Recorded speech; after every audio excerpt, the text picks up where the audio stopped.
started to remember stories from my grandfather or my great-grandfather during the boarding school era, kids going missing.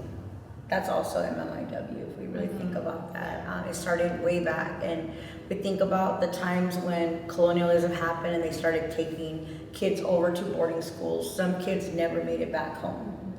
And some still, their ancestors, their descendants are people that we meet on an everyday basis that tell me all the time, I don't know who my people are. My grandfather or my grandmother was adopted out, or they don't remember who their people are. And that to me is the start of the MMIW movement.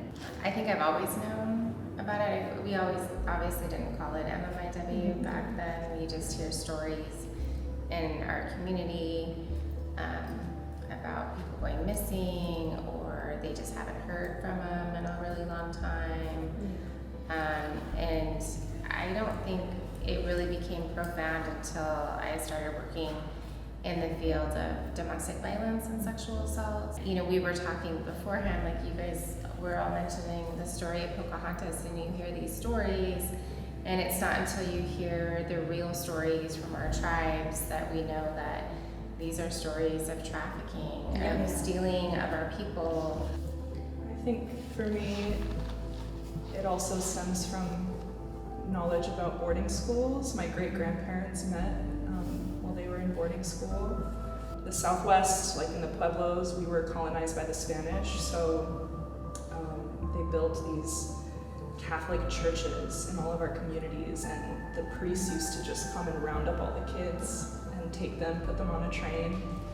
And I know my great-grandmother didn't see her family for like 6 years, so I grew up knowing that. And then, like you said, it didn't have the same name back then, but I have this distinct memory of being at the Women's March that happened in Albuquerque after the election, and there were these two girls there holding a banner that said, "No more stolen sisters." And I think that is when it really began to integrate into my own life experience, and then the bigger systemic problem is when I really started to recognize and then begin to carry it with me. I think for me, it's, you know, kind of like y'all have mentioned already, it's something that I've always heard about or read about from family members, from books, just violence against Indigenous people. I didn't get into, I guess, more of like the learning about the movement and the epidemic until about 5-6 years ago. During the pandemic, I had an opportunity to be a part of a fellowship called Remembering Our Sisters through Center for Native American Youth, and I was part of the inaugural cohort, and I met 5 other girls from across the nation, and who were all either at that point already allies or advocates for MMIW, or is trying to learn more about it.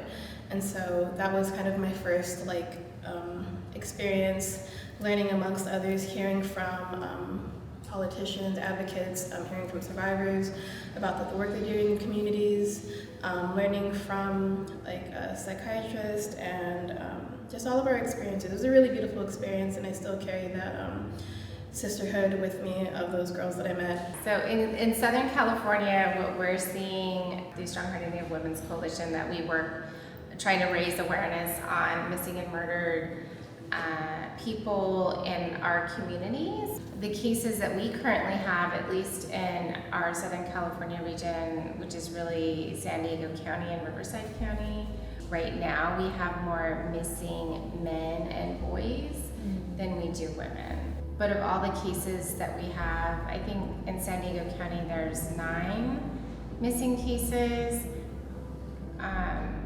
We personally know 7 of those cases, right? Those are our community members. So for our people, no matter where we are, when we work and live in our community, that impacts us continuously, right? These are our lives, these are our grandparents, our children that are impacted, and it'll continue until we can move forward to change that. Yeah. I think something that you really hit on earlier as well is how it's all interconnected, everything. And when people go missing, especially our Native peoples, a lot of them say, well, it doesn't matter because they're probably drug addicts. Or because, you know, they're alcoholics, they're just out there, you know, doing their thing. So they're not even taking, you know, into account of that, you know. And they've been dehumanized. Absolutely. For like through media, through so many things over such a long period of time that people, I think, don't even realize how racist they are being by just disregarding the fact that our relatives are missing. Because we deserve to feel safe on our homelands and in our homes. Yeah. Even on the bottom bottom line. Yeah. Being outside and just watching the little ones and everything. And I just wanted to bring up, like,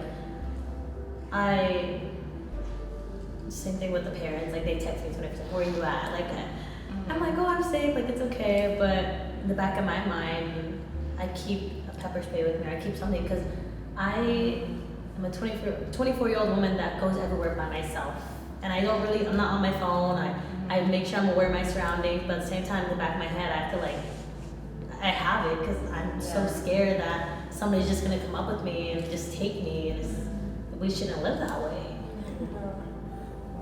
But it's because too we see ourselves reflected in all these people, right? Like every time I see a missing poster, I'm like, that could easily be me if I didn't have the community and the family and the support that I have. And even with those things, it could still happen, you know?